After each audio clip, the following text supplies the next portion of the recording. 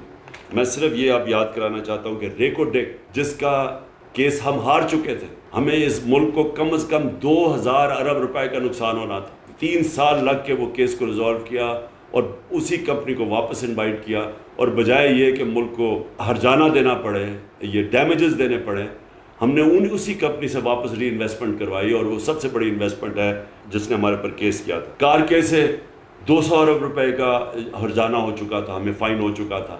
وہ صدر اردوغان کے ساتھ مل کے ہم نے وہ ختم کروایا اور سیٹل کروایا. نیشنل ہائی وے اتھارٹی میں 1000 ارب روپیہ ہم نے بچایا.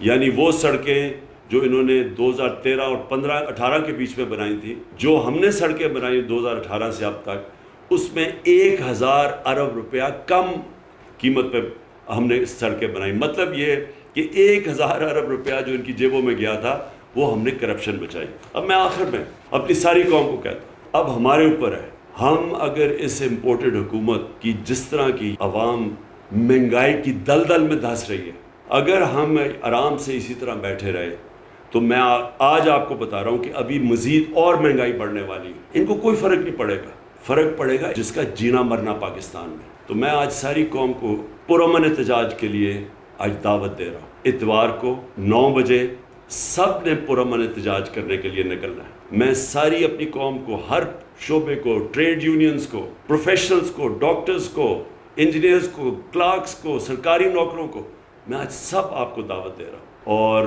میں انشاءاللہ اسکرین کے ذریعے, ویڈیو کے ذریعے میں 10 بجے آپ سب سے بات کروں گا.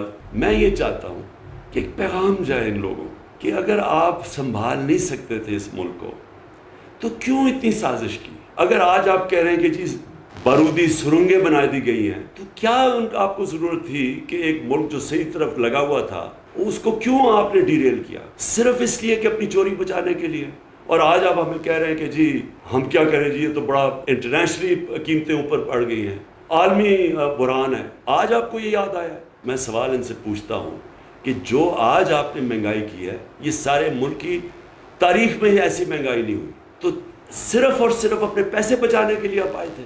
میں تو بلکہ پولیٹیکل پارٹیز کو دعوت دے رہا ہوں, میں تو عام اپنی خواتین کو جو آپ گھر میں دیکھ رہی ہیں قیمتیں بڑھتے ہوئے, میں آپ سب کو دعوت دے رہا ہوں. پرامن احتجاج کرنا ہمارا حق ہے, یہ ہمارا جمہوری حق ہے, یہ ہمارا آئین ہمیں حق دیتا ہے, اور ہم نے ہمیشہ پرامن احتجاج کیا ہے. اور انشاءاللہ اتوار کو آپ سب نے نکلنا ہے, اور میں انشاءاللہ اتوار کو رات کے 10 بجے ویڈیو کے ذریعے آپ سب سے بات کروں گا.